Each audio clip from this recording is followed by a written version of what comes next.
Good morning, Michael. Michael, where are you? Oh, yes, we're having Michael is having computer issues again this morning. We were on discussing the show, trying to get ready to go on, and his computer went off. So I'm wondering if there's not something a little odd going on here, because this seems a little crazy. But good morning. It's good to see those of you who are on this morning. And so now I have to follow up with more bad news. So not only is Michael, he'll be on, he swears he's going to be on, he swears. He's going to try to figure out a way to get a computer up so that he can get on. So he'll be on. So we needn't worry about that. But we lost our guest for today. So that's, the one thing about a live podcast that just cracks me up is you think on your feet. There's no way around it because stuff happens that you can't control and you have to think on your feet. So I'm just going to say good morning this morning. We're thinking on our feet to figure out what we're going to do. Our guest from Second Look, Oklahoma, it just quite wasn't ready he has a presentation, just wasn't quite ready and wanted to kind of defer it to later on so that we could have the benefit of that. So that's fine. And he will be back on. We will get them back on. It'll be into February now before that happens, but we will get them rebooked so that they can be on, because one of the reasons that I invited him to come on was the fact that I saw some things, stuff. Good day, people. Hope your brain is as hungry as mine. Hope you're serving steak and potatoes today. Yes, no kidding. So one of the reasons why I wanted to have Mason on is I had come across one of his posts on Facebook, and that organization, A Second Look, is dedicated to judicial reform, basically. And there are so many things that are happening in our judicial system, in our criminal justice system right now, that just are not okay. And we're going to have to get drilled down to the bottom of them and figure out what's going on, because not every criminal is a mass murder criminal that deserves to go to, be put to death or whatever we do it in Oklahoma. There are a wide range of people that end up incarcerated for one reason or another. We have mental health patients. I know I kind of struggled with that when I was mayor in Luther. We had a couple of men who had mental health issues. And, when they were on their meds, they were fine. But if they got off their meds, they could be, abusive to to townspeople. And what do you do with these people? Because you can't do anything but feel sorry for the, you can't do anything but feel sorry for people who have mental issues. Psychological issues, psychiatric issues. You just can't help but be sorry for those people. There's nothing that they can do about it. They're, And it's very sad. But they don't deserve to be incarcerated. There's got to be a better solution. And then there are situations in which we have DA, I'm just going to say it, DAs in Oklahoma who are a little overgenerous in their desire to prosecute people. And it's the same way with sheriffs. And then we also have defendant attorneys, defenders, state defenders who are trying to make a name for themselves. They usually, would like to aspirate to something, or aspire, not aspirate actually, but to aspire to something different. And so there can be issues with that. I mean, there are just a lot of issues that are going on, and it just makes sense to kind of discuss them and get them out in the open, like we did with our interview with JJ Humphrey recently. So we do expect to have Mason back on. We do expect to have a Second Look Oklahoma back on so that they can talk a little more about what they do, because I didn't do anything justice just by garbling over it. So we will have them back on, and that is an important issue that we do need to talk about. But before we go any further this morning, and while I'm still waiting on my friend and compatriot who looks like there might be something going on there. Is he ready? Are we ready? Okay. Are you ready? Are you good? Can you hear me? Am I on? Yes. Oh, you're yeah. I'm good. laggy, but you're on. I'm good. Okay. Well, it's we're gonna have to wait. Just having issues, technical issues. Okay. Well, you're catching up, which is good. Yeah, so it'll probably be another couple minutes, and I'll be 100%. That's okay. Well, I just felt bad stumbling around there by myself, trying to explain why Mason wasn't going to be here and that we'd have him back on, because it's such an important issue. But what I do want to talk about is, and what Michael and I had talked about doing today, was replaying for you the 7-minute video that we put together about property taxes that our friend and Senator Kendal Sacchieri was on with us on Wednesday. And I tried to condense what she said down. I couldn't get it any shorter and have it make sense, but I tried to condense it down to about 7 minutes so that it was at least digestible for everybody to kind of understand. And I'm going to pull it in. So give me a second to pull it in. And Michael is gone again. So let me pull in our video file here and let's all watch this together, because I think it's going to be, all right, let me make sure I can find it. All right, here it is. All right, so I'm going to pull this in and we're going to talk about it. Taxed on a market value. There's two parts of a property tax. It starts with a market value with your assessor. Once that value is established for the year, all values in your school district are then evaluated and looked at through the lenses of your taxing jurisdictions, the people that are going to get these tax dollars. They look at that final valuation for your school district to determine, okay, well, this is how much money we need to fund what we want done. So school districts is your biggest one. I'm going to just go with school districts. They look at the numbers, and if the funding is not there through the valuation side, they're going to readjust their tax rate to make it fit their budget. So my job, let's say my hometown of Blanchard, I assessed everything, went through protests. Everybody's happy. I have no outstanding protests. I finalized values in June to the state. That's when everybody starts looking at their city's numbers. So Blanchard would look at their specific school district numbers, and let's say it's $80 million of assessed valuation. We're not talking taxes. We're talking what your town is worth, what your school district is worth. They look at that, and with their current tax rate that they have, $80 million is not enough to fund what they need. So they get budget makers to look at it, bond makers to look at it. They readjust their tax rates if the funding is not there for the year, and they up that tax rate. So then it levies more on the value, so they generate more property taxes to fund what they need for that year. Were there ever in Blanchard, did the school district ever make do with what they had? Did they ever not feel like they needed more money? That's a hard one to answer because I have only been here for a decade. I've been here for 10 years.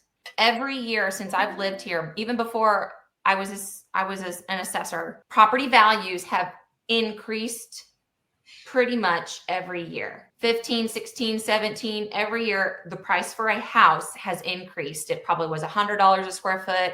Today, a house sells for almost $200 a square foot.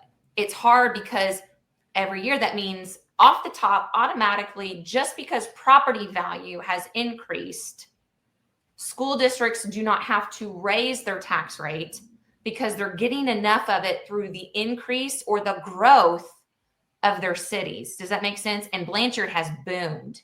So every year, more rooftops off the top means schools get more money before they even look at a budget.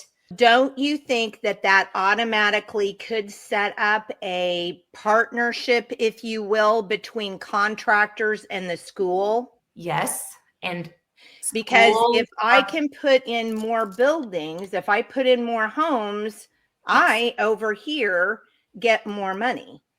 Yes, it does. It helps every party involved, of course. More houses, more businesses, more money for schools.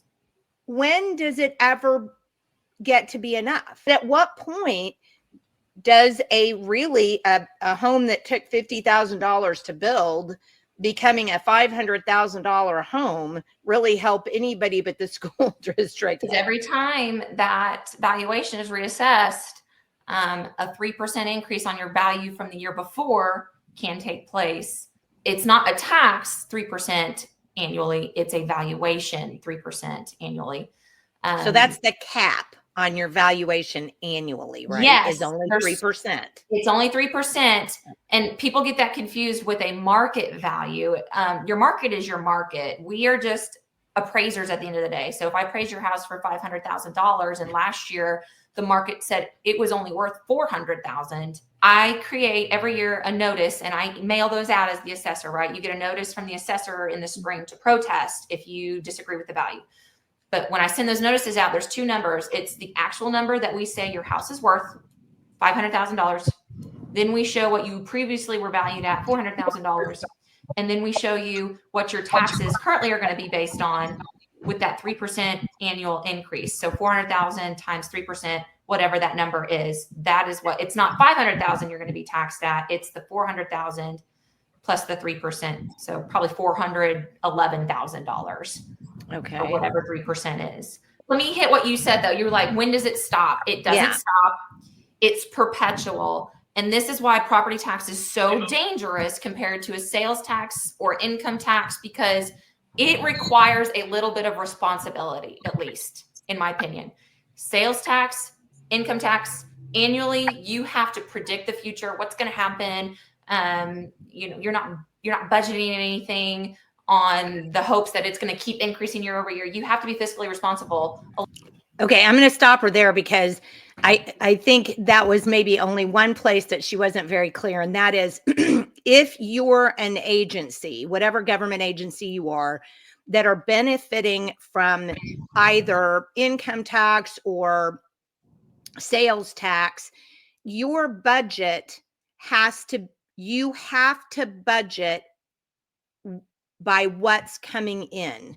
You have to make sure that you're budgeting what's coming in, and you don't necessarily always know what's coming in because of, like she said, oil and gas and that kind of thing. Okay, so Kendall's on, and I'm going to pull this in so everybody can read this.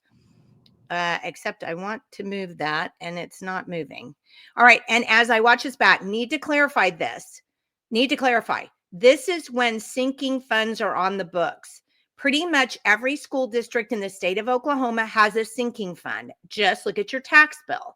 But entities like county government, libraries, health department, etc., if they do not have a sinking fund, their building and general funds do not get a fluctuation to hit a budget number. They're just out of luck. If property values drop, And if property valuation drops, they must readjust their budget. Sinking funds are the tax rates that I hope you're going to add more to that. But I was going to play your video here in just a second about tax rates. But the point of the matter is and what we were talking about here was the school can go in and every year say, hey, that extra valuation on your house isn't enough. I want to raise taxes. Okay, here's what she says. Sinking funds are the tax rates that have no limits. So pretty much everything we discussed yesterday is with the caveat of sinking funds on the books. So we talked about that this morning. She wanted to make sure that everybody understood that. So it's not like the library can do that. I mean, I guess they could if they got a sinking fund, but I would hope we would have a cardiac arrest over that. But mainly it's schools who get these sinking funds. And I'm going to play that again, play the part that she explained about the sinking funds in here just a second, but let's finish the video. We know Oklahoma, we know oil and gas isn't always there. That's not happening with a property tax anymore. It is just, they know the money's there. They know they're going to get an increase annually through the valuation. And even if they don't, they have the option to raise a tax rate to suffice. So let's say the property market crashes next year. And I assessed everything last year at 80 million. And now I say Blanchard Public School District is only worth 40 million. Well, they're going to see that loss in value and they're going to say, guys, we still have outstanding debt. We still have bills to pay. We still have everything that we still owe. We're going to have to jack up a tax rate in order to make the same money that we made the year before with that $80 million valuation. So they can come in and they can look at it and say, well, the valuation's not there, guys. We're going to have to raise the tax rate so we can tax these people at the same amount again to pay for everything that we paid for last year.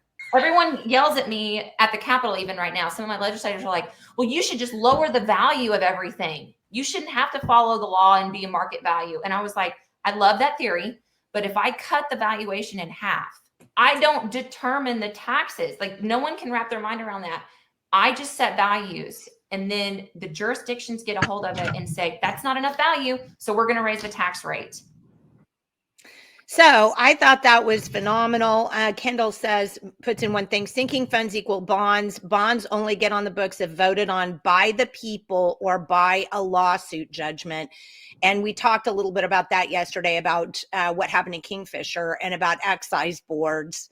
And guys, I really would love it if you would please go out to the website and share the article that I wrote about this yesterday and about what we talked about, because it has all the information in there about how to find your excise board and what an excise board does and how important that is, and about your school boards. And about the fact that they have to be open. They have to allow people to see what they're doing, and they have to allow comment, and they have to allow you to say, hey, we don't want this bond. And I wanted to point out something. So this is my t-shirt for today. Okay, my t-shirt says, if you can't read it, it says Northern Alliance. So because of the fact that there's a group of us out here in my neighborhood, if you call it a neighborhood out here, and a group of us get together and we watch what's going on at the city council, and we'll watch what's going on at the school and that kind of thing. And if we don't like something, we'll get together and we'll go protest it. I mean, literally, we will go and say, hey, this isn't what we want, just like I talked about on the show on Wednesday. Well, you know what, you can do the same exact thing. You can't take this name, of course, because it's ours, but you can do exactly the same thing. Is that trademark? Jenny, is that trademark? I did it now. Is it copyright protected? I think we can use it. It's a kind of a running joke, because those of us who live out here in Luther, we a group of us are just friends. I mean, we get together for coffee and stuff like that, but we're all in the very northwestern side of Luther. So that's where it came from, Northern Alliance. And it's kind of a joke, I guess, among some people that we do this. But the point of the matter is that in that article, you know what? I'm just going to get the article. so you can see it and pull it in. And because don't forget, we're so easy to find. We're rope2.org. It's not like a hard place to find. So this is I'm just going to share my screen so you can see what I'm talking about. Yeah. And we got to hit Dorn's comment because 100% right on. Okay, hold Dorn's on. comment. I was tricked to think and remember how our politicians promised that if we voted to support casino.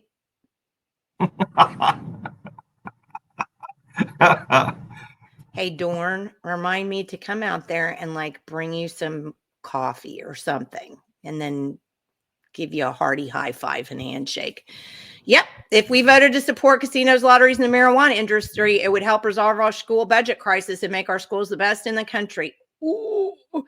Well, do you remember, Jenny, just how insane they were? Just the lottery alone. Remember the lottery? Just they're like, oh, these are going to fund the schools. Like, I mean, that's all you heard. I mean, I've never seen anything. Well, and I want people to think about that. So, how many people are becoming addicted to gambling? I mean, we actually had a state senator who had to leave because he was addicted to gambling.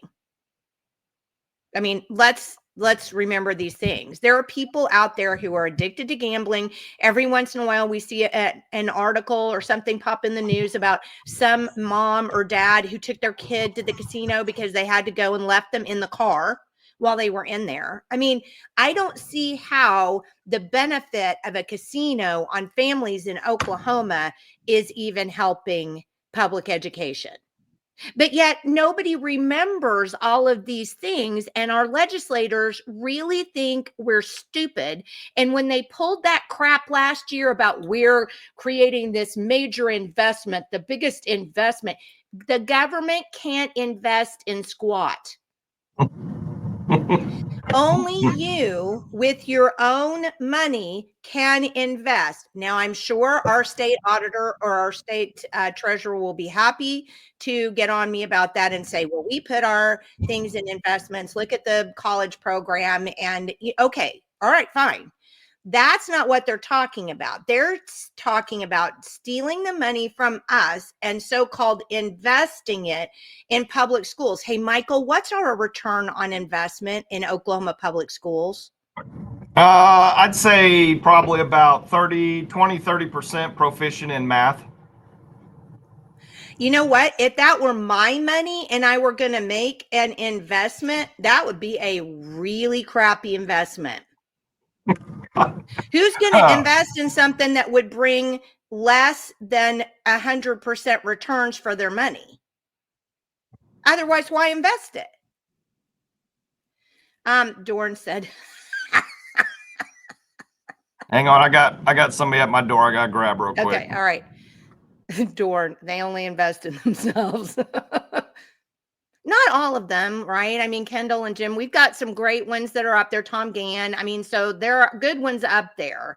But yes, I mean, Dorn, think about this. Think about all of the ways that the green energy that we're finding out. We had Oklahoma Doge just put up a really great tweet this morning about all of the people that are making policy in Oklahoma that are taking money from the wind energy companies, who, by the way, are getting money from us. So they're taking our money through the feds. The feds are giving it to the wind people, and then the wind people are donating it to our representatives, who then turn around and do what we don't want them to do because our money is telling them to do something different. How much sense does that make, people? I mean, sincerely, let's really think about that. All right, Dorn said another thing too. We were tricked and misled by our politicians that promised if we voted to support. Oh, no, he's got two up here. Oh, I guess he did it twice accidentally. And now they're bringing the pitching that if we do the green industry, it'll do the same thing. And yeah, that's exactly right. We're going to talk about that in just a second. But I do want to pull in this video. Oh, wait, hold on. This is the rope report on the website, rope2.org. And I really wish you would go here and read this, please. Because what I've done here is what, this actually is my mom's tax valuation I hope I'm saying that right, Kendall, that comes, everybody gets one once a year. So this is my mom. So Oklahoma City Public Schools, $1,120.67. The countywide schools are, and I don't even know what countywide schools are. I need to find out. City County Health Department, $45. Metro Library, $87. Oklahoma County would be streets, roads, bridges, all of those things that we absolutely are required to have if we are going to go to our jobs to make the money that is constitutionally ours by the fruits of our labor, as our friend Representative Stegall said. The city of Oklahoma City, which, by the way, people, this big number for you who live inside the boundaries of the city of Oklahoma City, this is you taxing yourself because you think it's cool to vote for bond issues. Look down here. The funds sent to the city of Oklahoma City are to retire general obligation bonds previously approved by a vote of the people of that city. So like I said yesterday, please smack yourself in the face if you're going to complain about your taxes. So much of this is up to you voting no on bonds. So then I've embedded the videos in here, but here's what I want you to see. So I went down here and I showed you how to find, see, the state doesn't have anything to do with property taxes. It's all about accounting. But here are 3 things that you can do that will help all of us with get our property taxes either repealed or under control. So please go there and share this and with your friends, because really, honestly, I mean, that's that's got quite a bit of stuff in it. I don't like that tax bill breakdown. It doesn't break down enough. It doesn't show your millage breakdown. McLean County discloses all of that on their bills. Is there any way you could find one and send that to me or something so that I could post it up on there? Because that's interesting. I didn't even know that. I mean, my gosh, that woman is such a source of education.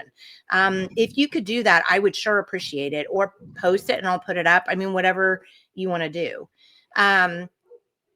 Okay, let's go to Kendall explaining what a sinking fund is, since, right, hold on. It's always hard for me to figure out how to do this. I need to share a window, and it's this window. No, which window? Which window is it? All right, hold on. All right, I'm going to figure this out. Figure it out. Okay, I think it's this one. We're going to try that. Is that it? Oh, whoa, ruh-roh. We had the problem that we've had before. How did I work this before where I pulled it in? Okay, let me try one more thing. Were you on the same screen? I was going to ask you, why are you not helping me? Well, I was looking at the amount of lottery money that came into the schools in 2023. I'm They had record sales of 350 million or more, and supposedly they gave 87 million to the schools. Well, Dorn says 900 million for Oklahoma alone. You mean for our lottery? Is that what you mean, Dorn? Oh, no. Look up here. I'm sorry. 900 in green tax subsidies since 2000. Oh, good Lord. Wow. Since 2000, while 800K in campaign contributions to our legislators and key stakeholders from NextEra alone, and yet not one single word was ever mentioned in campaign flyers, TVs, ads, mailers, or speeches that mention wind turbine solar farm, BESS, being brought into our lives, not one word. So, wow, 900 million in green tax. Wow, that is for Oklahoma alone. People, that's our What a scam.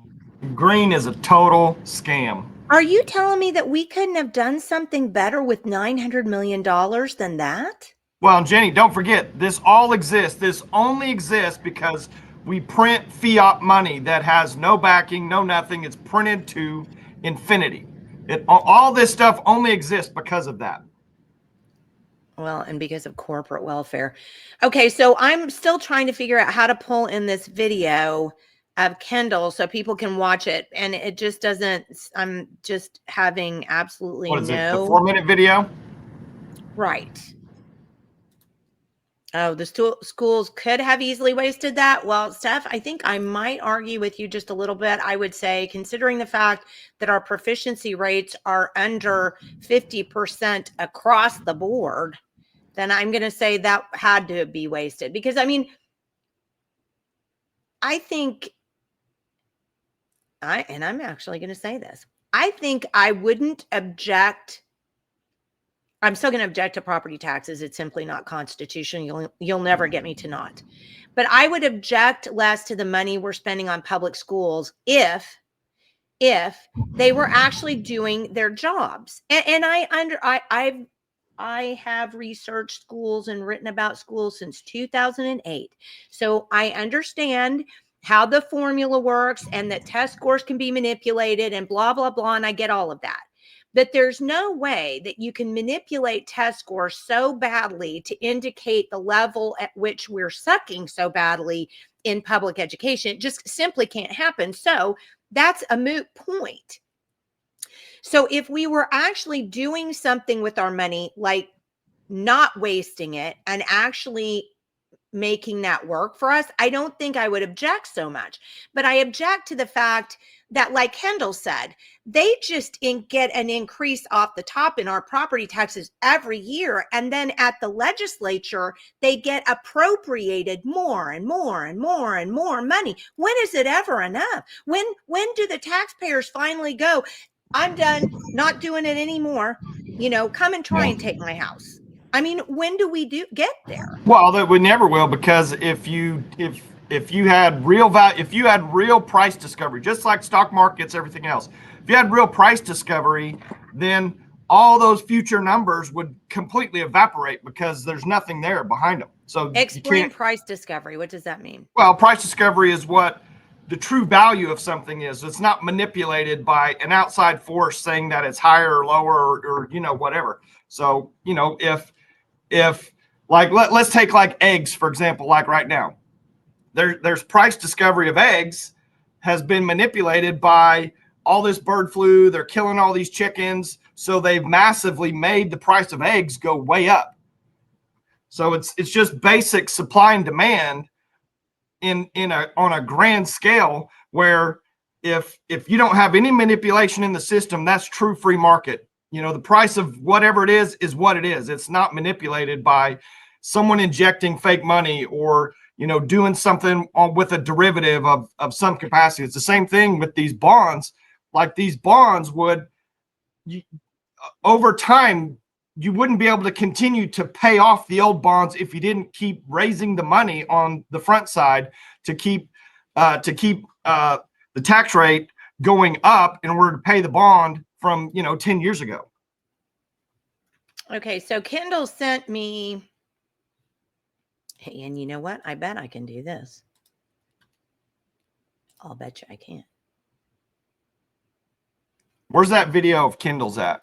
Is it on YouTube? It's on YouTube. Is it the 2-minute 33-second? No, it's 4 minutes and 28. If you just go to YouTube and then search sinking fund, and it pops right up, and you can find the old one. Okay. Yes. So she sent it to me, and I've got it pulled up on my screen, and I just cannot figure out why my screen will not allow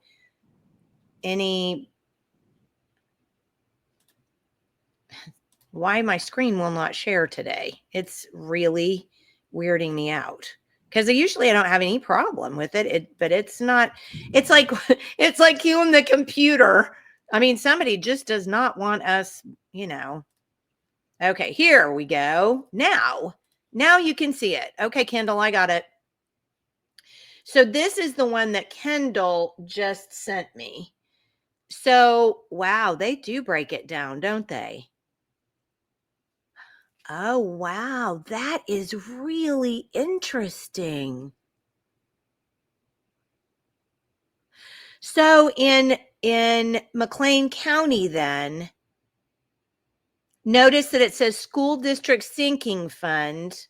Knowledge is power. That's why we have you on here, my friend. So notice that it says, wow, this is great, Kendall. Yes, we need to ask our county assessor to do the same thing and break down how many mills are being,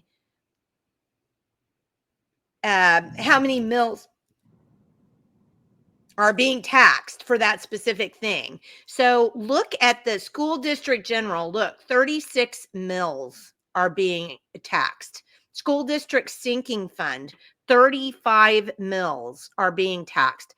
They do have an EMS sinking fund. Oh, the county treasurer is responsible. So not the assessor. So the county treasurer, we have to ask them to do this breakdown. We should have had her back on. I should just send you a link. Get back on, Kendall. But yes, Kendall, that's a totally different thing right there. Wow. Yeah, you want me to send you a link? I can send you a link. Hold on. Wow, this is definitely a fly-by-night kind of a deal today, aren't we? Okay. There it is. All right. I'm sending you a link if you want to jump back on. All right. Okay. All right. So, oh my goodness. Well, we're showing my my email account. That's pretty interesting. All right.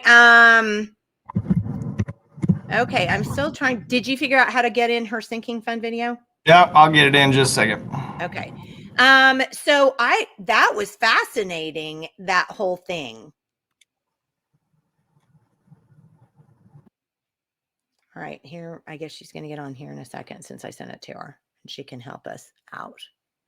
I just honestly, I played that 7-minute video for my husband this morning. I said, look, you need to watch this.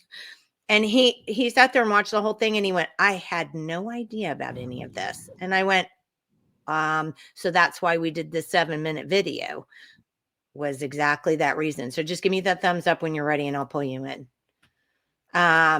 Okay. Good morning. Yeah, I'm not video ready. But that's okay. I mean, honestly, it's so important for you to, okay. So tell us what you were going to say. On just that bill or No, on, because you wanted to make sure that, well, you want me to put that back in so you can explain it, what you just sent me? yeah, if you want to start with that. And my kids are pulling in the drive. I don't have kids this morning, but they're coming in the door, so I might not be able to stay on long. But okay, well, you just explain what you need, what you wanted to explain really fast, and then we'll be good.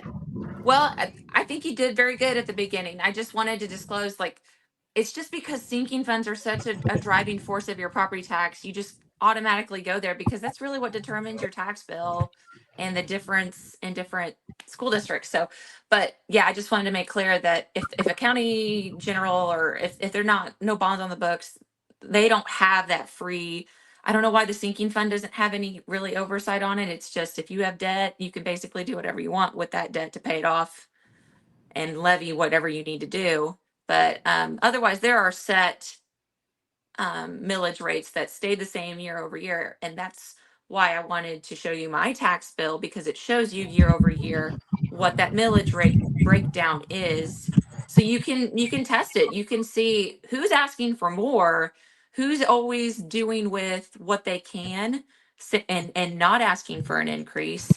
So like my county government, I mean, we stay on the same 10 mills year over year over year over year. We don't ask for more. I don't think you can. But that's all I wanted to clarify was it's only sinking funds that can do that fluctuation, but that's also what demands the most of your tax bill. Well, and I appreciate you coming on and doing that but we're going to go ahead and play that sinking fund video after you hop off of here. Yeah. The one that you explained before, because I just think it's so important that people understand that too. It is. But thank you. You're a blessing. No problem. See ya. All right. Okay. Bye. Okay. So, Steph asked, can you post that tax bill so we can send an example with our ask? Here's what I'll do. When we get off of here this morning, I will go take that JPEG she just sent me, and I will insert it under the one for Oklahoma County. And then I'm going to write down so I don't missay it again. It's the county treasurer that you need to go to ask them to revise your property tax statement so that you can see those millage rates broken down and see who's asking for what kind of money. Because the higher the millage rate, the more that entity has been asking for money. The lower the millage rate, the less they've been asking for your money. So we probably need to applaud county government, for example, for not, asking you for consistent bonds and that kind of thing to increase your tax rates if that's the case.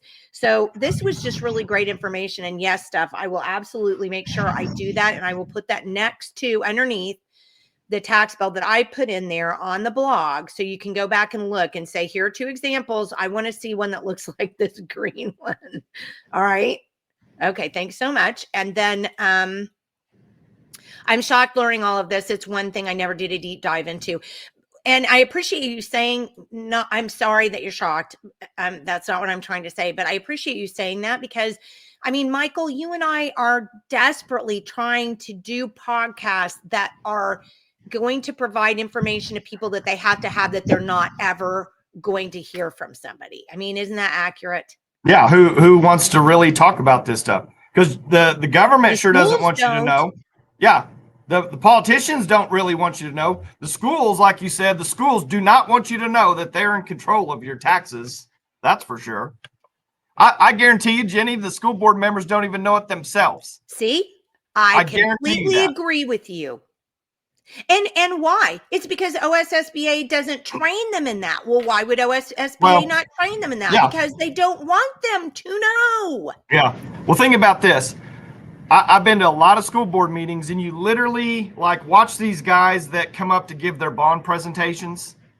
They go through all this stuff. You got the banker up there. He's going through all this stuff. And then he stops. And he's like, is there any questions? And he's just smiling. He's like, I'm ready to answer some questions.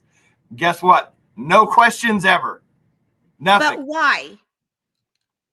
Because they don't know. Why? They have no idea. They have no idea how the finance side of the bonds work, why or how or any. They have no idea.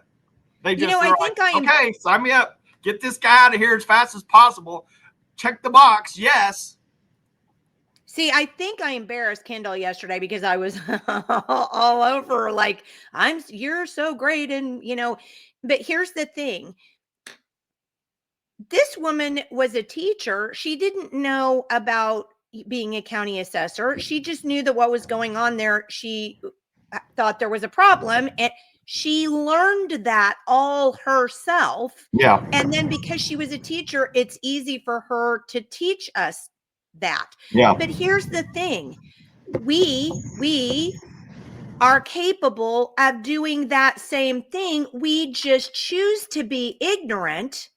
And then we wonder why everything is out of control. And hello, people, it's out of control because we refuse to learn and we want to be ignorant, because if we're ignorant, then we can just say, oh, I didn't know about that. Well, I will tell you, Jenny, I will tell you, until we had Kendal on that first time, I had no idea the depth of these deals and the sinking funds. I mean, I prided myself on actually trying to know what's going on. I had no idea it was to the scope and scale of what it actually is. Well, I didn't either. I think that's why I was so shocked when she first talked about that, because I thought, well, this isn't what? I remember even looking at her cross-eyed and going, what? So Robert says, it sounds like the city general fund, that's what cities use to cover their TIF bond losses or cover economic development that's not paying their loans back.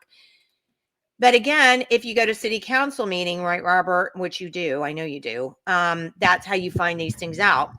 It's strange that our school rankings are the worst in the nation. Our kids' test scores trend down, yet the money allocated to fund public schools continues to skyrocket. What other business model is this acceptable? I want to know. I'm like Dawn. Please tell me in what business you survive at sucking. Jenni, it's not a business. It's just for the kids. It's for the kids. That's it. That's right. And I'm not for the kids. Yes. If you have business people on those boards, whether their main deal is actual education or not, they would come to the conclusion within a matter of probably a year or so of serving on the board that the results, because really all business people really look at are, what's the actual results, return, performance. I mean, bottom line. That's just how they are. So they're, you'd be looking at everything. And if you didn't see any kind of results, what kind of results are we actually seeing? I mean, really? I mean, they lower the bar. They just kind of get these kids through the system, and then they're done. I mean, there's nothing else. And I told you, when I ran for school board, and my boys at that time were skateboarding, so we'd always go up to the skate park. Those are kind of the more on the edge kids. They're not the best kids in the world up there at the skate park. The cops are always up there busting them. They're just, delinquent kind of kids. Not all of them. I mean, my kids were up there. But I would talk to those kids all the time. You know what? And they always said, no one cares about me in the school. No one cares. Because I'd ask them, I was like, what do you get at? Have you got anything out of school? Well, how do you feel? They're like, no one cares. They're literally just a number. They're just a paycheck. They're a data point. Yeah. Yeah. That makes me sick. Lack of knowledge, yes. The state actually and the nation actually need more Kendals. I would 100% agree. Oh, yeah, 100%. School administration welfare at the cost of children and taxpayers. And that's, again, that's the other thing that really, really makes me so angry. How is it that homeschoolers can produce kids that have test scores and whatever way above public schools? Well, it's because their parents care about them. So that goes back to what you said, right? It's about people caring about whether or not that child has an education or not, or is understanding it. That's huge. I would say that's almost number one.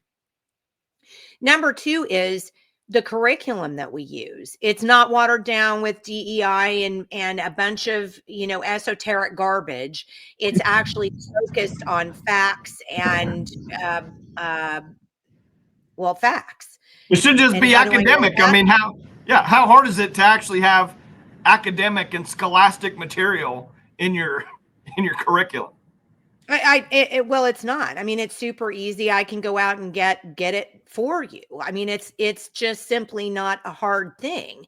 But the thing I think that just really gets me more than anything is the fact that there has been over the past 10 years an increase in administration. So you've got teachers down here, right? The number of hiring teachers here, the number of administrators or alt teachers, not teachers, has gone like this. Why? I mean, I always had 30 plus kids in my classroom. Always. Every year I taught, I had 30 plus kids in my classroom. Now, this is weird, Michael. I know. I did my own lesson plans. I did my own copying. I did my own everything. I didn't have a person in my class to help me go do copies, to do blah, blah, blah. We keep adding and padding these classrooms because I guess teachers just don't feel like they can do it anymore. I have no idea. I taught I'll tell classes you, Jenni, with 30 kids. Yeah, Jenni, I'll tell you, I talked to many teachers in Edmond when I was running. And they all, literally, every single one of them said they're completely micromanaged from the top administrators, completely micromanaged. They cannot do anything. They have to do everything exactly whatever their admins are telling them to do. They're not allowed to just teach to do what they know how to do. They're just not allowed. They're completely I mean, I can't tell you how many teachers were just like, I am getting out of this as soon as I can. But there again, you've got all these administrators coming in, and on top of all those administrators, you have all the pensions and all the Yes. benefits that come with all those people. And that's the real problem. Yeah. Well, I mean, the whole thing is just out of control. Lisa said, hold on. What? Except the exact same thing is happening in California. It's absolutely everywhere. And I wanted to address that comment because of this. When I was studying Common Core and really was doing those deep dives into the federal education department, I can promise you that 95% of all the garbage that we're seeing, it's everywhere because every school wants federal dollars. And every misunderstanding, I don't even know what adjectives to call them, legislators who want to be apologists for federal funding. Well, we have to have the federal funding. No, you don't. There is a concept called reducing spending, and nobody wants to do that. They just want to increase. But this all comes from federal initiatives. Here, I'll give you this much money if you add this many paras to your staff. Here, I'll give you this if you add this much. And in Common Core, one of the things that we complained about from day one was the fact that teachers were being given scripts that they literally had to say in their classrooms. So gone was teaching autonomy, gone was local control, gone was everything, because this came from a federal initiative, top down, that Mary Fallon and Janet Barisi, our Republican legislators, were only happy to get involved with because it came with federal money. Yeah. Well, let me add to that. On even a smaller level, like, with taking that federal money, yes, we know there's strings attached and whatever, but ultimately on even at a deeper level than that, Jenny, when you buy the curriculum that you buy at these schools, they literally force the teachers to comply with what the curriculum says. Like, you have to, because they don't have their lesson books like they did when you were there. Yeah. They don't have their own stuff. They literally have to go into these computer systems and they have to comply with what the computer system says, period. Yeah. Or they can't, or they not that they get locked out, but they can't deviate from what that computer says that they have to do. Literally. That's what teachers told me. Oh, and on top of that, they get no training. They don't get paid to train on any of that stuff. And they change it every 2 or 3 or 4 years or whatever. And these teachers, they're just completely losing all control in their classrooms, not just discipline, but all teaching control in one way or another. And that's what people don't get. People have no idea that, I mean, yeah, there's bad teachers out there. We know that there's cult teachers, but the majority of all the good teachers, they literally have no control in their classroom. I mean, it's true. I mean, it's absolutely true. And I can show you federal programming that shows you that. So, I mean, it's 100%. Gracie says basic 3 R's are not the focus of public schools anymore. It's more about molding them into mindless robots. And I would have to agree. 100%. I mean, we don't give them critical thinking skills at all. Homeschoolers can provide excellent education for free or very low cost. Meanwhile, we keep throwing money at schools while asking parents to provide supplies and keeping salaries low, all while producing graduates who are functionally illiterate, can't add and don't know Canada is to the north of us. But that's 100%. I mean, the state control has led the schools to micromanage the teachers, right? And the teachers have quit putting Oklahoma into a teacher emergency. And now the state has imported all these purple hair propagandists. But it's true. I mean, you hand over your kids to Uncle Sam when you drop them off each morning. And that's a fact. We've already talked about that numerous times on this program. Well, but that's the end goal. That's the end goal, Jenny. And we've talked about it before. They don't want kids that are capable because they're competition to the government. I mean, ultimately, the government wants single payer everything. And at some point, these school systems are going to turn into a single payer type of system where you literally have virtual class, AI, one set of teachers that's for an entire state. Or I mean, these teachers are literally, these school districts, in my opinion, they're literally extincting themselves by not producing results, because guess what? Now the federal government's going to be able to come in and says, hey, guess what? You're only at 10% proficient. You can't handle what we need as a country. So we're going to start taking over your school districts. I guarantee you that's coming. I guarantee you that's coming, because the crisis is these kids are completely not ready for the world. They're so far behind. It's unimaginable. So now the crisis is, well, your local school district, they can't handle it. Your state, you're 48, 49. I know Kendra said that, that band is a small band still. When you're talking only half your kids are proficient in the best schools in your state, I mean, no matter how you slice it, that's bad. But that's what the government wants. They want to show that your local school district's incapable of making decisions, and your state school board is incapable also. So they need to come in and take over the entire school district, the entire school system, to create their automatons. I guarantee you that's coming. They're doing stuff like this cell phone bill at the state. I died laughing when I heard Kyle Hilbert on the floor on organizational day, and we're going to get this cell phone bill passed with local control. And I'm like, how did you do that? Do you understand the concept of jumbo shrimp?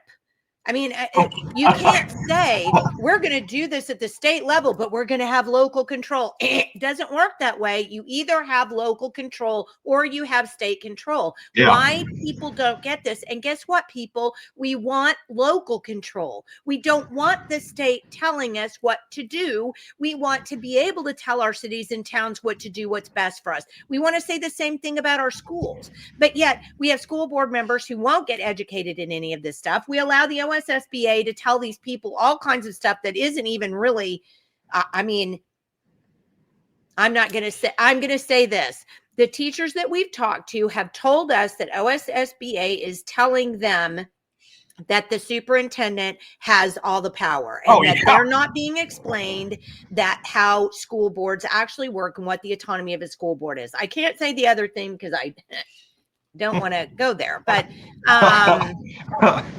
that's why they want so badly to control. Well, don't get Jenni started on that. I mean, that's Jenni's main deal right there with the tax rebate is you're going to allow the government into these private schools, and ultimately it may not be happening right now, today, tomorrow, next year, maybe in the next 4 or 5 years, but it's going to come. It's going to come where they have control over those private schools. Well, and don't forget, right now, Michael, because the state accredits so many private schools, the state has control over private schools. And people don't understand that. They send their kids to these Catholic schools, but the Catholic schools are basically doing everything the state tells them to so they can be accredited by the state. So all of this is a pile of just absolutely steaming hot poop. I mean, it's ridiculous, and people don't understand how bad it is. There are only a very few schools in Oklahoma, Michael, that are private schools that say, you know what, I'm not going to get accredited by you, and I'm not going to get accredited at all. As a matter of fact, I just won't do it. And then we can have the school that we want to have and that the parents want to have. That's the issue. But see, if you're accredited, you can apply for this grant. If you're accredited, you get this certain thing. If you're accredited, it's just like Chinese social credit system. I mean, we're not calling it communist. We're not calling it a credit system, but I was going to say a bad word, but dadgummit, it's exactly what it is. That's exactly what this is. It's a state social credit score. If I get accredited by the state, I get to go and ask for this grant because it's all about money. It's all about money. Who cares about the kids? It's all about money. But I have to have this money to educate my kid. No, you don't. No, you don't. I have actually, I know this is weird, but my oldest son graduated with a degree in computer programming, magna cum laude, from UCO. You can go check it out. And he has a job, and he was home educated. So it's not as though that can't happen. And not every kid is going to do that. I didn't have every kid go to college because they had other things that they wanted to do. I mean, I have a daughter who's totally into different things, but guess what? She's a complete and total functioning member of society that has a job that she goes to every day. So I just can't tell you how upside down everything is. Yeah. Gracie Well, and says, the value of college isn't like it was back in the 70s, 80s, 90s. It's not, the value of college is nowhere near that. I will preach it, Gracie. You know me. I will preach it. Yeah, if we don't get our local control back with everything, I mean, virtually with everything, then it's all on us. It's all our fault. And everything is going to continue going down the toilet the way it is. But our legislative session starts here on the 6th, February 6th. And if you don't pay attention to what we're telling you about, and if you don't pay attention to what bills are coming down, and if you don't educate your friends and neighbors, and if you don't keep in contact with your legislator, I may hit you myself. I may grab your hand and make you hit yourself. I mean, this is just stupid. We've got to be better citizens than we're being. Lisa says, I can show anyone how to homeschool for like $13.40. You know, we should really do, like, between like you, Jenny, between like you and Lisa and a couple other people, we should really just have like a homeschool video series. Oh yeah. You know, on the website that people, I mean, because there's a ton of people that really need, you know, I think they would want to homeschool. And I know that there's all these resources out there in all these places, but, you know, if you had just a series of videos, you know, 5 or 10 minute videos, and you could just go right down the line from like you and Lisa and other people, you know, I think that might help. Lisa, you want to get that going? I'll help you. Steph says, plug that video you did on Organization Day. Please go watch that video about Organizational Day. If you have any notion that, I mean, we got to take this back, people. I mean, we just have to take it back. And what's stirring it up, what's kicking us out is all this money from private companies, most of whom, like the wind industry and the green energy industry, who are getting money. We're getting money stolen from us at the state level and the federal level to turn around and give these private companies, who then use that money to lobby our legislators against what our better judgment is. And to get off of schools just for a minute here, because we're over an hour and you and I wanted to talk about the green garbage today before we get off. Well, and I just thought of a perfect analogy for price discovery. I'll tell you right after you say this. With the green stuff, this will be 100%. This will show you 100% what price discovery is. She says she's camera shy, but I have done seminars, private classes, and information nights. Well, she doesn't have to be on camera. Her PowerPoint can be on the camera. Yeah, and that's true. I mean, absolutely. So, I mean, if you've got some stuff you want us to get out, we'll definitely do it. And I'll kind of move the website around so that it's a little easier to find those kinds of things. Well, I wasn't going to, I mean, what were you going to say? Well, were you getting ready to say something about the green? Oh yeah, I was going to go way down that. Well, anyway, like here's a lot better example of price discovery. So what price discovery is? Would you put solar panels on your house if you didn't get a rebate from the government? Would you buy a Tesla or one of these electric cars? You know, would you buy a $100,000 Tesla if you didn't get some kind of rebate back in one way or another? No, you wouldn't. All these things, true price discovery is just at market, at free market, what someone's willing to pay for something unencumbered. That's what price discovery is. There is no, like, your home values, everything we have is so manipulated. I mean, there's no true price discovery in these markets in any capacity. But that's what I was going to say. These bonds only exist because of what because they just keep inflating what the value of your house is. Your house really isn't worth that. Ultimately, I mean, it's. And that's why I asked her, at what point does a $50,000 house becoming a $400,000 house help anybody but the school district? Yeah. I mean, it doesn't. And I think what we're going to have to do is, and this was something that we may have to do a podcast on just all by itself, but I was going to suggest that we all go through our tax, when the tax documents come out. They should be, I think, in March or next month, when the property tax documents come out. Maybe we should all just start immediately protesting any valuation in our property taxes. Because really, I mean, our property taxes, like Kendal said, are independent of what the market price is, right? So if you go look at your valuation and your next door neighbor's house isn't valued the same as yours, you're in trouble anyway. But how many of us actually look at that? Yeah. Right? But they are just gonna adjust those internally. They're gonna, whether you may be successful in lowering your tax maybe a little bit, but at the same time, regardless of the valuations, they're going to raise taxes in order to cover what they feel is necessary until it gets to the point of a tipping point where you got enough people protesting. But that's the thing. I know when you were talking to Kendal, you guys were talking about your house. It's your biggest asset, but it's really not your biggest asset. It's your biggest liability. There's a whole thing with that. But wait, you mean, so well, we just had our house piered for multiple tens of thousands of dollars. Yeah. Just recently. I cried when I wrote the check. So yes, I mean, I mean, I agree. It's also that, but what else were you going to say? Well, I was just going to say, your house isn't necessarily giving you income all the time. It's your biggest, it's your biggest expense. You're just banking on the fact that the value of our money, the purchasing power, not the value, the purchasing power of our money is going down. So you think your house is going up. It's only because the purchasing power is going down. I want to make a comment to Stephanie's, to Stephanie's comment here, where she says, people just realize rebates and government dollars are just pulling from your neighbor's wallet. Not just your neighbor's wallet.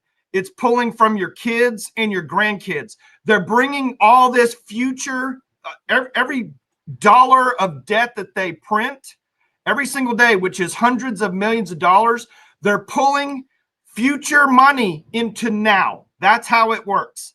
They're putting the future burden of paying this off to the people now. So they're taking from the future generations and they're pulling that money that would have been coming into the system 20 years from now. They're taking that money and saying, okay, let's go ahead and print it up because we know these kids are coming. We know they're going to have jobs. We know they're going to be paying this in. That's how that whole scam works. They're literally just stealing, not just from our neighbors.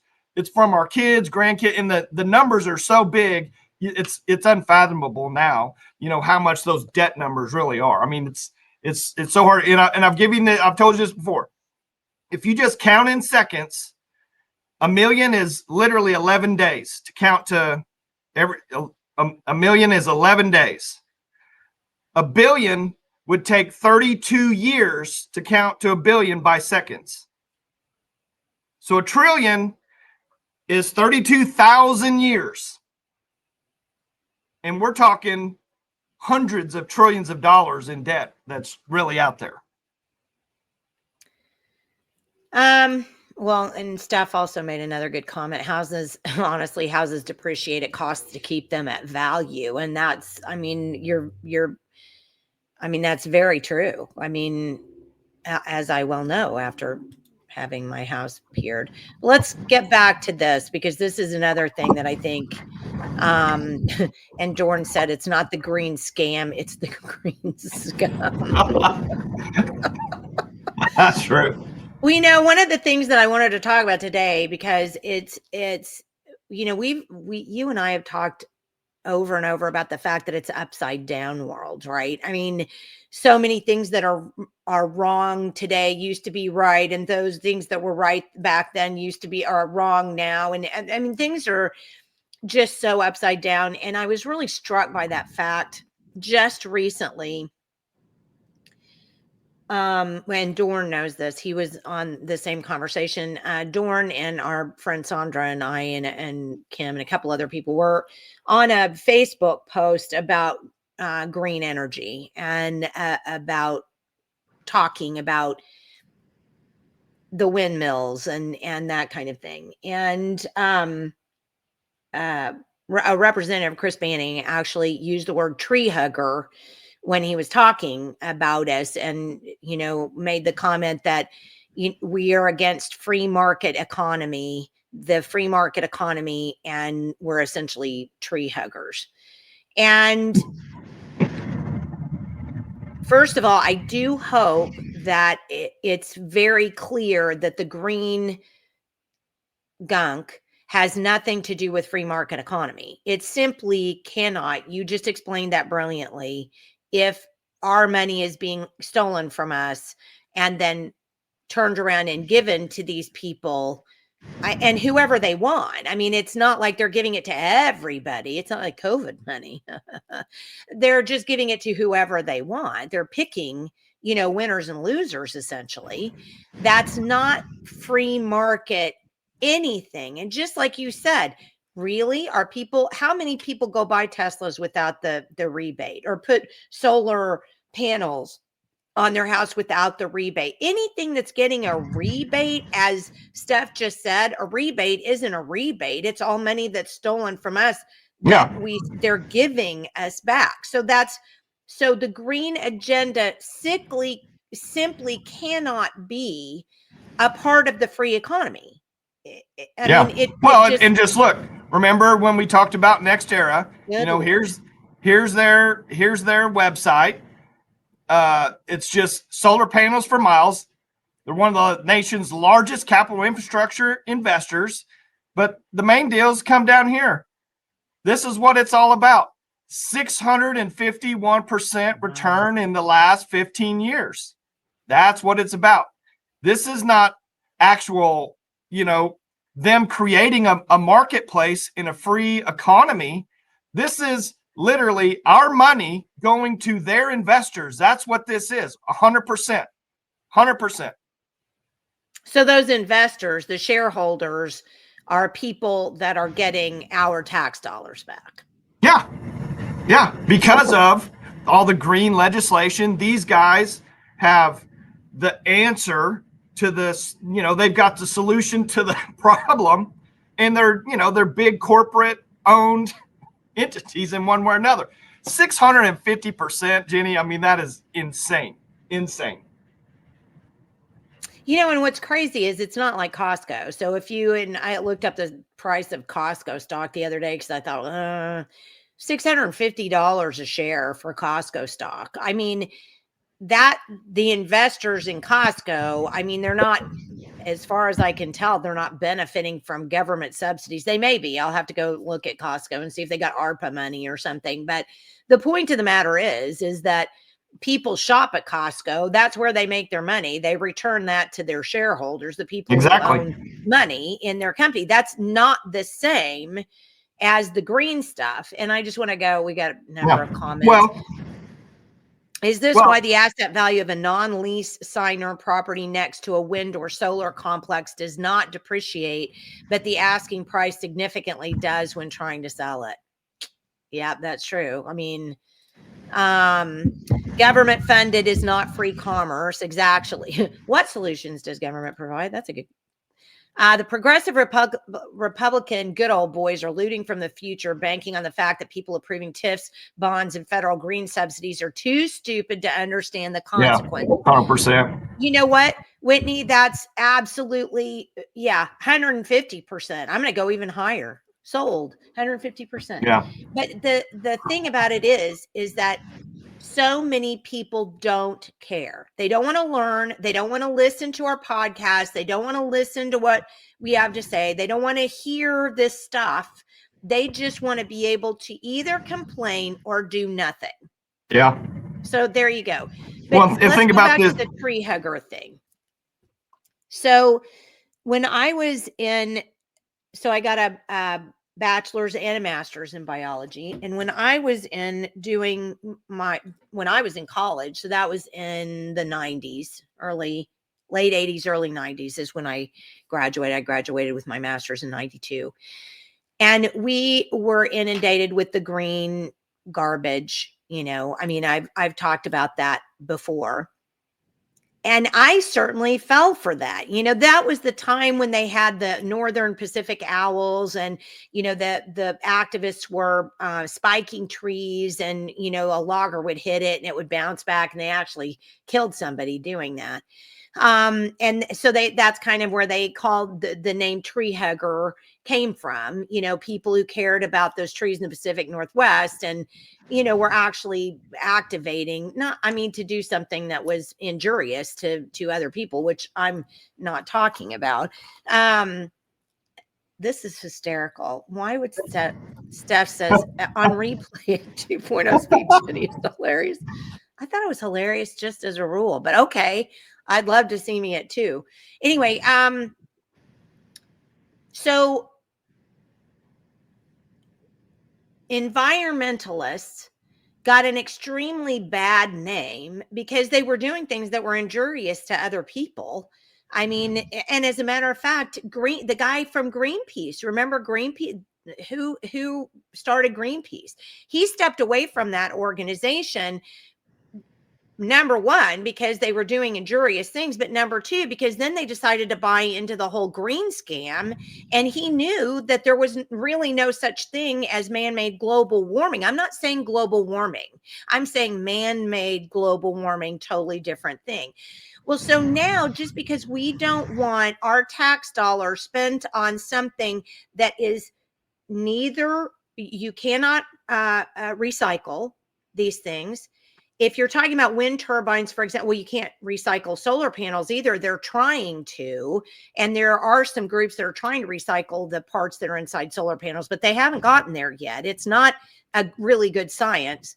So they can't recycle the stuff that we're using isn't recycling. They're absolutely mining the holy heck out of everything to get these things like lithium. Lithium is toxic. It's toxic to the environment. It's toxic to people. I guess I just don't understand how those of us who don't want to have our property seeded by fiberglass when one of those stupid wind turbines blows up, or have our property caught on fire from one of those lithium battery packs that you can't put out. How does that make us tree huggers? How all of a sudden did we become the problem? I want to know. I'm curious how that actually happened. There's I'm gonna pull this in. I think I am. So one of my friends from Garfield County, Denise McIntyre, I don't know if she's on this morning or not, but she sent me a note the other day, and she said, you really need to watch this film. It's called Planet of the Humans. And I thought, okay, that's funny. I lived in the 70s. I watched the Planet of the Apes. So I thought, well, that's really interesting. I want to find out what that was about. Well, the other night, I literally slept for an hour and 30 minutes, woke up and could not go back to sleep. Just literally could not do it. I tried all my tricks, could not go back to sleep. So I put on this documentary called The Planet of the Humans. And you can find it on YouTube. It's free. I'm unfortunately I think it's on Amazon too. Is it on Amazon? Yeah, it's streaming on Amazon. So I can actually pull this in so that you can see this. So it's called The Planet of the Humans. And yes, it's a Michael Moore film. And actually, he produced it. He didn't write it or direct it or anything. A guy named Jeff Gibbs, who worked with him on numerous projects before, actually wrote and directed it. But this particular video is basically talking about the green energy agenda and how it is how in search of green energy, we're literally deforesting places and ruining. We're deforesting, we're mining, we're doing all of this stuff that is literally, killing our planet. But they want to say it's global warming. It's not global warming that's doing it. man-made global warming. It's the things that we're doing to try to stop the made-up man-made global warming. And there's some interesting answers on this, obviously. But I watched the program, and like I said, it's called The Planet of the Humans. You can find it on YouTube or on Amazon.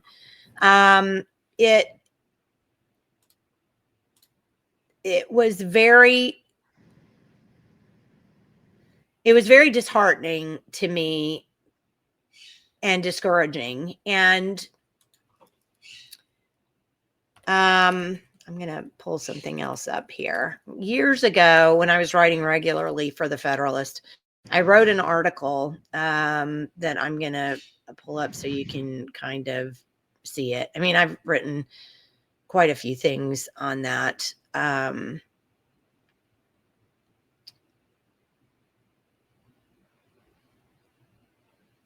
Here it is. It took me a second to find it.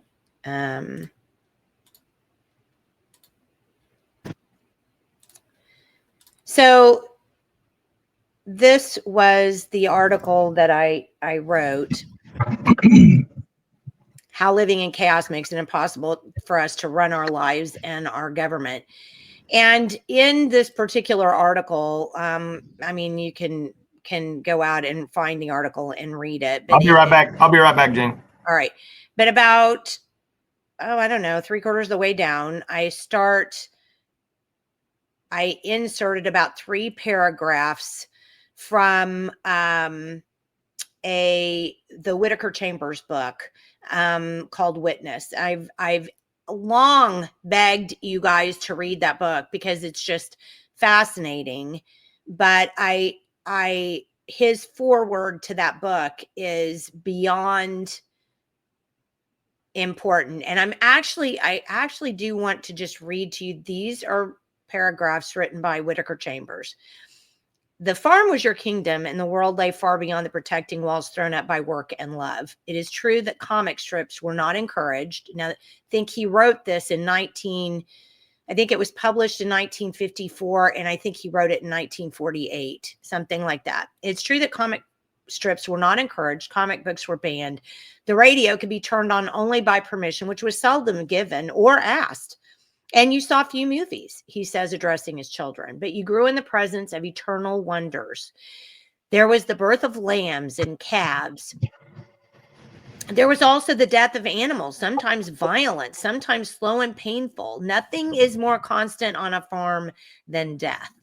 Sometimes of a spring evening, Papa would hear that distant honking that always makes his scalp tinkle, and we would all rush out to see the wild geese in lines of hundreds steer up from the southwest, turn over the barn as over a landmark, and head into the north.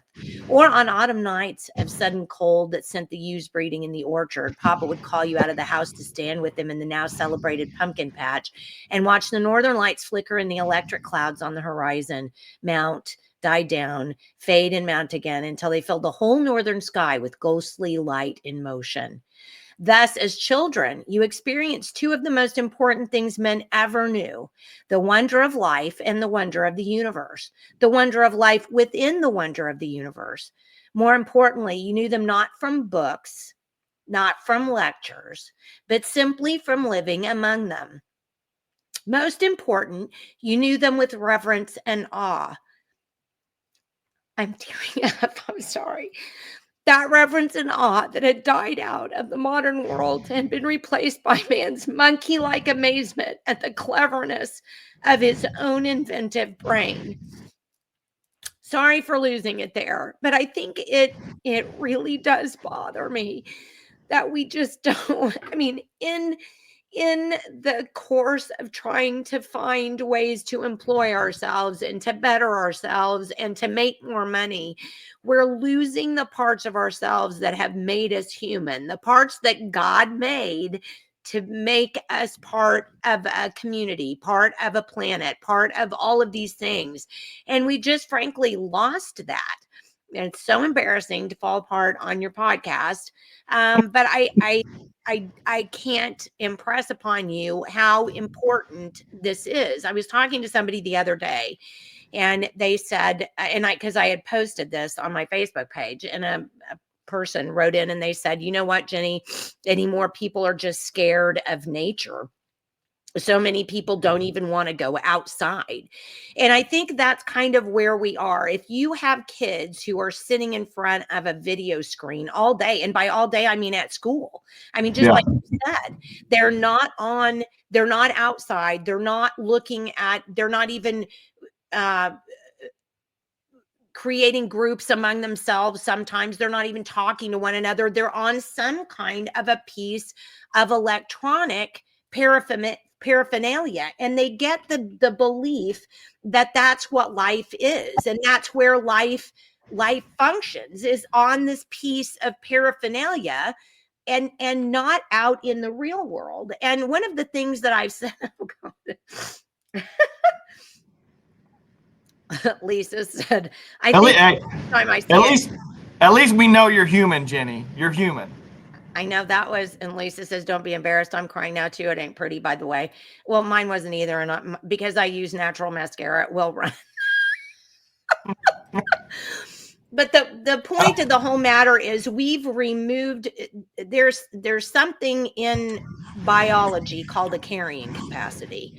And everybody knows what that is. They just are not acquainted with how to figure it out. So for example, if you put a fish in a container and then you decide you're going to put 15 fish in this container and it's only 5 gallons, no matter how hard you try to feed them, no matter what happens, those fish are either going to kill themselves or die, because they can't stand, they can't have a life inside 5 gallons. It's too much for them.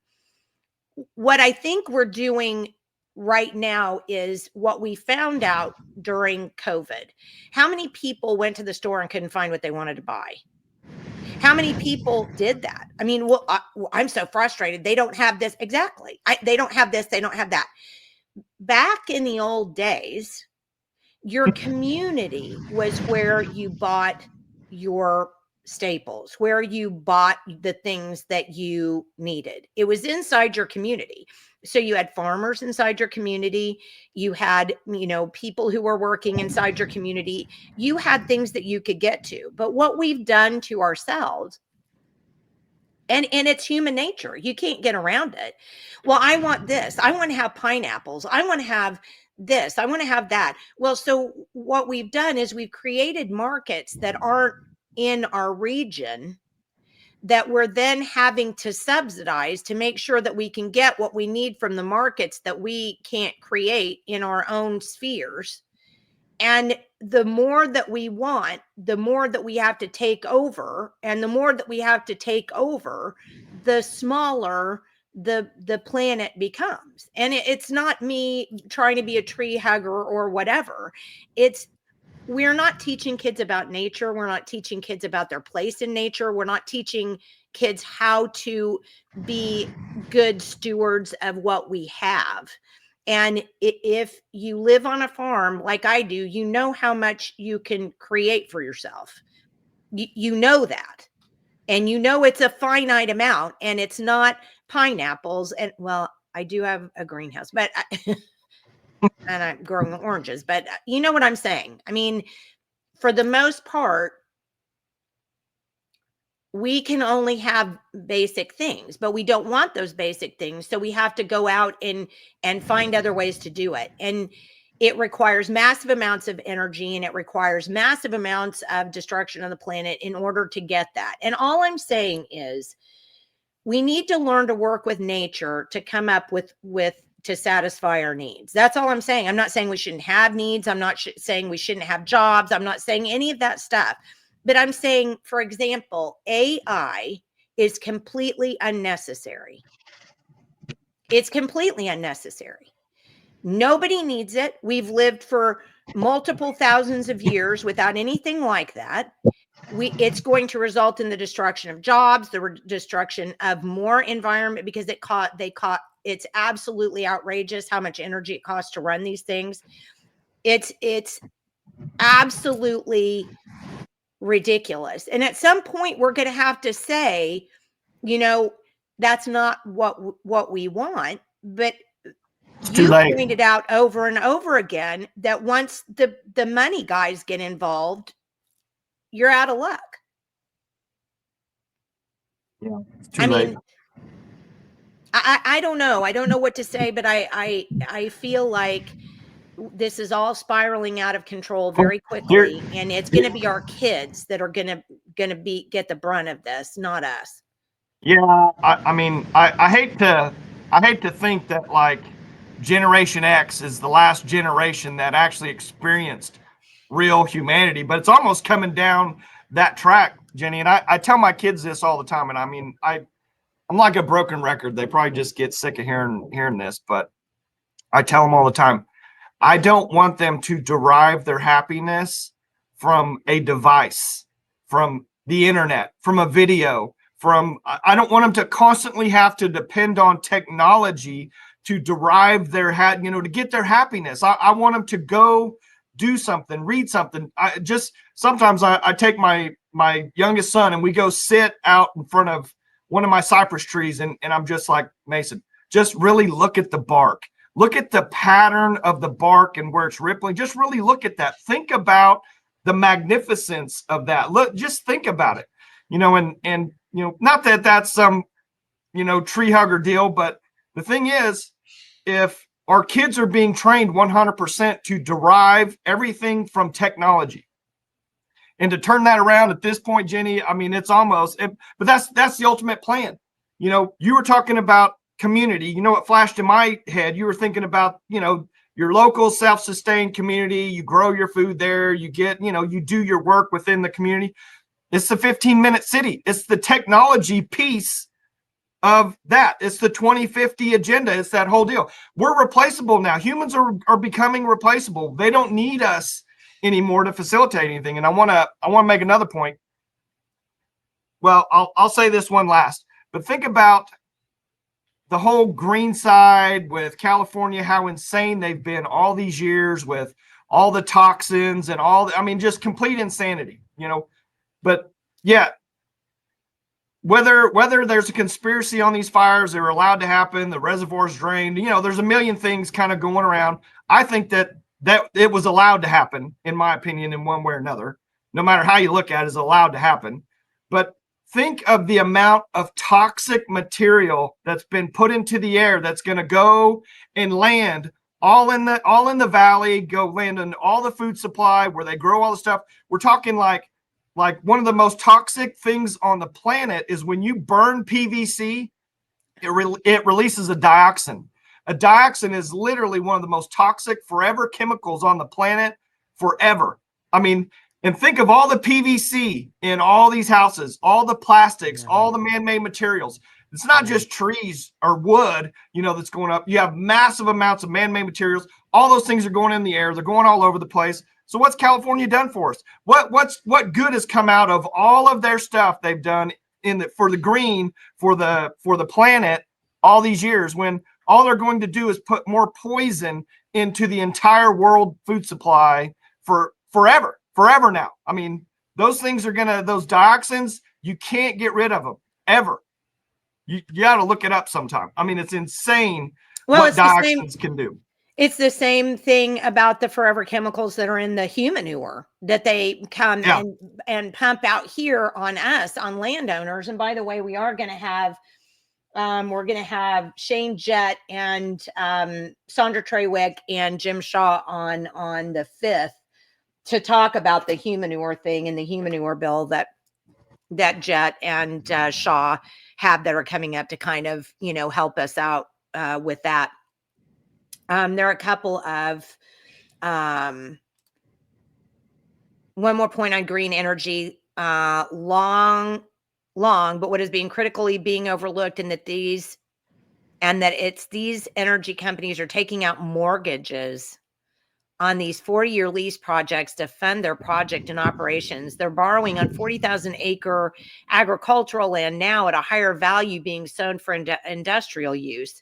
The money they're borrowing is substantial in the millions, while also generating interest on those funds and receiving tax subsidies and then selling the generated energy. I guess we can only get so much. Yeah, that's concerning. Lisa says, I'll gladly bear the title of tree hugger along with the anti-vaxxer, public school hating, unsocialized animals. Because they're only slurs designed to make me back down. Hey, y'all, no weapon formed against me shall prosper. And Gracie says, totally agree. AI makes me cringe at my children's future. And I guess the thing that's the most frustrating about all of this is not only the name calling, is the fact that, the 100 or so people who watch this video, live, and then, later on the few other 100 who watch it, after it's been posted. That's it. I mean, we live in a state of 6 million people. And that's it. I mean, those are the people who are engaged and interested.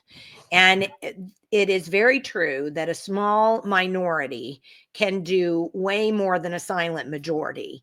But it's a frustration to realize that we're in a position today where so few people care about any of this or what's happening. And you and I have done the best we can to educate people about as many things as we possibly can, and we'll continue to do so. But it's just such a hard pill to swallow to realize so few people care.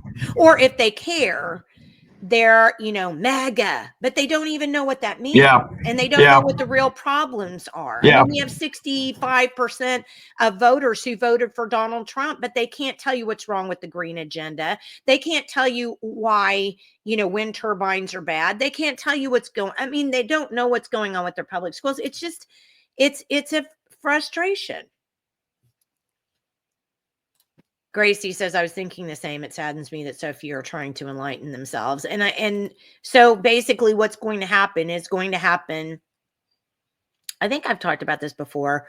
You need to read the book Fahrenheit 451, Ray Bradbury. Ray Bradbury. Yeah, one of the best books I've ever written. And since everybody has seen me cry this morning on the podcast, as I read the end of that book, I was listening to it because I listen to books while I work, and I was out doing something in the garden that day when the book was ending. And it got to the point that I was getting so disturbed about the ending that I literally went and sat on the bed of my truck because I'd had to bring some stuff down. Sat on the bed of my truck and just bawled for 45 minutes. I mean, for 45 minutes, I could not get a hold of myself. And it was basically because at the end of the book, you find out that the world ends and all the people who were trying to stop it couldn't stop it and ended up having to live in the woods by themselves and watch their families, watch everything they'd built, watch everything go up in flames, and then realize that they were the only people that could restart everything. It was just... Well, Jenni, think about this. Now that you say that, always, that the passage in the Bible, the meek shall inherit the earth. I've always just been like, I could just never really expand and comprehend it, to the ability that I can now. But if everything's destroyed, that's the only people that is going to be left, or people like that, in one way or another. And I think we're going down that path, and that's just what's probably going to have to happen. Well, I think if parents don't start unplugging their kids from the internet, and if we don't, we had Kendra Weston on the other day, and she was talking about the fact that, yeah, they have a textbook, but so many, and they have a textbook committee, but so many of the teachers, they're teaching via computer. I mean, that's how they're teaching, and the kids are learning via computer. Yeah. How much can you can't have a conversation with a computer. Yeah. The things that make us human are the connections that we develop among ourselves. Yeah. That's what helps us grow. If you take a baby, and they've done these experiments, they're horrible, but they've done them. If you take a baby and you bring a baby up in a vacuum, essentially, they become nuts. Their brains don't function properly. Yeah. They have to see the faces of people around them. They have to be able to mimic what these people are doing. We were made in God's image. And it absolutely, if you're not a believer, that's fine. I'm not going to get on you, but I'm just saying we're made in God's image, and we know that that's factual, because when you take human interaction away from humans, they go wacko. Yeah. And this is exactly what we're doing. We're not only, and we found that out during COVID. How many kids came up in this era of this is all they could see? Yeah. And now we're seeing bigger increases in kids that can't pay attention in class, and kids that have learning disabilities and all that kind of stuff. Well, when this is all you can see of a person, I mean, we're getting dumber, and we're letting ourselves getting dumber. Gracie says people need people, and it's really, I mean, it's just a factual thing. It's just factual. I mean, people have to have, I think that's one of the reasons that, wouldn't you agree, Michael, that one of the reasons why people had such a snapback against the whole COVID nonsensical garbage was because of the fact that they were pulled away from their family and their friends and that kind of thing. And it made people depressed. It made them commit suicide. Yeah. It made, well, it interrupted your pretty much your daily entertainment kind of routine. And I mean, not for me. I was pissed off just because of the amount of just massive overreach. I was not going to comply in any capacity, but that's how I am. Like to who set it up here, Lisa, with the vaccines. I mean, I never received more backlash, my wife and I, because none of our kids are not vaccinated. I've got 5 kids, 10 years old to 20 years old. They're not vaccinated. And we were persecuted by our friends, by the school, by this, by that, by nurses. And my kids are never sick. My kids don't have ADHD. My kids don't have all these other problems. I'm not saying 100% that's in the for the vaccination, but I'd probably say 99% of it is. But that's just the thing. When you interrupt someone's, basic routine, which our routine now is checking your phone, checking the internet, going, we're checked in with technology. I mean, just look at screen times, Jenny. Look at screen times. I look at my kids' screen time all the time. I mean, I hammer them. Then they're always giving me some excuse. Oh, I just left this app running. I was like, we better not ever leave that app running again, because if I see your screen time over a certain amount, then there is no more. But I guarantee you, start looking at people's screen times that are having all kinds of problems, marital problems, family problems, job problem, whatever it is. I guarantee you they got 10, 12, 14, 16 hours of screen time. But that's what the problem is. We're completely dependent on technology, where we were dependent on humans in the past, on our relationships, on being able to solve problems together in one way or another. Now we just immediately, you can't even have a conversation without someone fact checking you on their phone in one way or another. I mean, it's insane. Robert says, my kids hammer me on screen time. All right, Robert is probably a little more productive with his screen time than someone watching Netflix all day. Oh my gosh. Lisa said, I started a group on Facebook during COVID for non-masking vaccine and was doxxed and contacted by more than one media source about it. Yeah, and the one thing I can say about that is I'm truly hoping with Trump in office,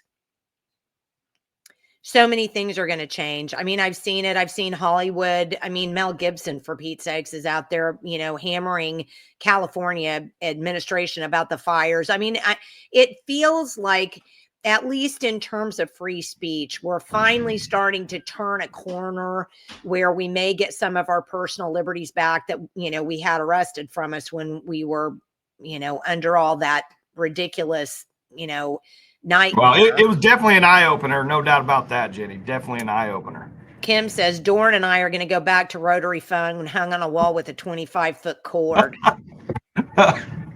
Amen. I mean, honestly, people get so aggravated when I say, well, back when I was a kid, back when you were a kid, we all died of cancer because we didn't have any technology for that. They say stuff like that. And you're like, one doesn't necessarily follow the other. Sort of a little critical thinking here, skills here. And I'm not anti-technology. There has been some very good technology. So I'm not anti-technology. But what I am is the technology that is disconnecting us from being human, the technology that is going to continue to disconnect us from being human. AI, that kind of stuff, it's a non-starter and it needs to be stopped. And we need to get the garbage out of public schools so kids can actually interact. There's just we can't keep doing more. We're at the point now where we're going to have to do less. We're going to have to go backwards and see that as an improvement instead of seeing going forwards as an improvement. Yeah, So I agree. And ultimately, when you think about it, Jenni, who is who's the ultimate investor in this country? people are. Yeah, we are. We are. It's all about Not us. the government, not these corporations. It's us. We're the ones that pay for everything. Our kids have already paid for everything. Our grandkids have already paid for everything. And what do we have to show for it? Do we have more freedom? Do we even own our own house? Can we travel freely without having licenses and taxes and every little thing? You can't. You gotta abide by every single little law. I mean, I'd say we're so much more oppressed now. And think about, can you just go start a business and try to do something? There's so much red tape. There's so much compliance. There's so many issues. Like if you're in the financial world, there's so much compliance that you have. I mean, it's literally insane. So, and what do we get out of that? Can you go buy a house for $25,000 like you could in 1980? Can you buy a $6,000 Corvette? Are they protecting the value of our money, the purchasing power of our money? What are they doing? We are the ultimate losers in this country, in my opinion. And now it's just accelerating at a speed because of this, because we're paying attention to every single thing this thing says rather than what's really going on around us. I just hate that we're just losing and losing and losing. And I hope Trump comes in and does some good things, but I'll tell you, like, one thing already, he's already backtracked on the tariffs. That's one thing he's already backtracked on. But no one's going to save us. We have to do it. We have to take back our local first and then just work backwards, like you said. I mean, that's literally the only thing. That's the only way to do it. Because the government's not going to do it. These corporations aren't going to do it. Anything that takes our money in any capacity is control, in my opinion. I'm not a total anarchist. I mean, I understand that you have to contribute to build roads and have infrastructure and have police and fire. A lot of good that did in California. A lot of good it did having all those firemen in California.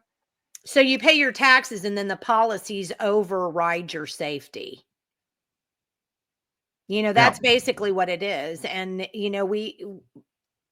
we have problems in Oklahoma. We have flock cameras. We have like the Edmond Police Department has said that they're not going to release the information as to where that flock data goes, that ALPR data goes.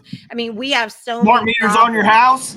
Smart meters on your house. I mean, just the list is 1,000 things long, and we're just allowing it to happen. We're just allowing it to happen as humans. Not us. I mean, we are trying to have some pushback, but as United States humanity, we're allowing these things to just completely oppress us. It's just slow kill.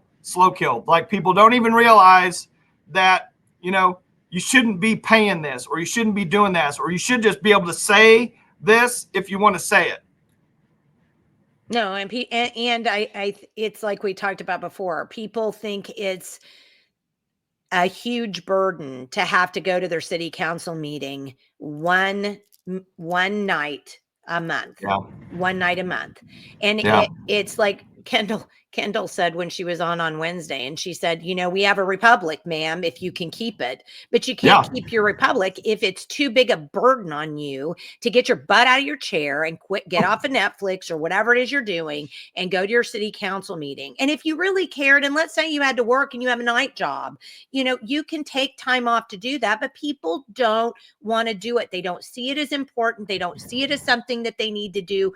They just expect government is on autopilot. But like I told Kendall, every plane on autopilot, left on autopilot, flies right into the ground.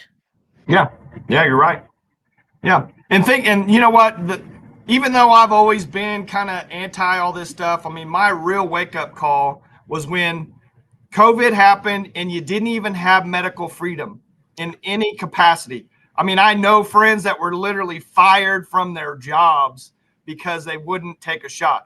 I know a guy that was an airplane pilot that wouldn't wear a mask, that they said, you're not flying if you don't wear a mask. A pilot. I'm so glad I didn't fly during COVID. I mean, that's the oppression when it comes down to it. That's the oppression right there. They have no problem telling us what to do. So Gracie says, of the people, by the people, and for the people, but the people have to enforce that. And Steph says constitutionally, local and state is where we have the most power, and it's where you can do the most, where you can have the most difference. I mean, I guarantee you that calling your state senator or calling your congressman is going to produce very little results. I mean, well, except for one, except for Josh. Otherwise, it's it doesn't produce a lot of results. Well, and maybe Kevin Hearn, but it doesn't produce a lot of results because Cole doesn't care. I mean, Stephanie buys, but Stephanie will do whatever she wants to do and then just tell us all, kind of like Langford does, why she does it. So, well, and look what the GOB did to Jim Shaw and Tom Gann. Oh yeah. Again, go see that video. It's out there go watch the video on Organizational Day. And share. People need to know what that's about. All right. Well, we're almost at 2 hours. Think about this. We didn't have a guest and we still managed to wrangle 2 hours out of our show. Just squeeze 2 hours. Look what we did. But, then again, we couldn't have done that without our absolutely wonderful viewers. And God bless all of you who watch and comment and everything else. We just so appreciate you and share. Somebody said the other day, I was talking about the podcast and I said, well, we don't have a huge number of people who watch live, but the thing about our live viewers is that they are activators, man. These people watch because they know what's going on and they are bound to do something about it. So if we don't have 1,100 people watching a podcast, it doesn't matter because those people that watch go out and do something. And that's why we absolutely love you guys. And just, I would never not be on just because you guys are just so awesome. And, you're just awesome. So we really appreciate you. And Gracie says, thank you. Well, thank you. Just did a love fest today and thank you. And it was informative. Well, we sure hope so. And especially, like we said, go share that 7-minute video with everybody that you know about property taxes. And please go to the website, rope2.org, and make sure that you watch the, or read that article that I posted on it. So you'll know exactly what to do. To help us to do, to help all of us to do on property taxes.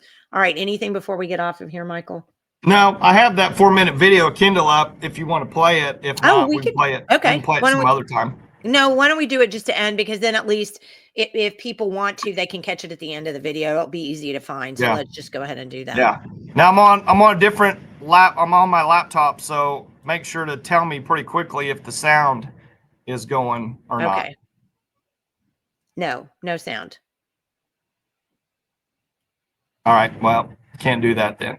Oh, it won't work. Okay. No. Well, you can find it on our YouTube channel. So, you know, definitely go out and find that. Okay. Everybody, thank you again for tuning in. We really appreciate you. Never not appreciate you. We hope you have a wonderful, wonderful weekend. Please watch the weather on Sunday. It's going to get really cold. I know Dave and I have quite a few chores we've got to get done tonight and tomorrow morning. So watch the weather, and we'll see you again next Wednesday for Julianne? Katie. Katie's going to be on Katie. next Wednesday, and she's got a new article out. Oh my gosh, you got to look at her new article. That'll be in my news wrap up for the week, so you'll find it there. And then guess who will be with us on next Friday? Our friend Julianne, who will be talking with us about all kinds of cryptocurrency things or currency issues. So she'll be with us then. So stick with us for next week, and we will see you again on Wednesday, and have a blessed weekend. Bye-bye. Bye.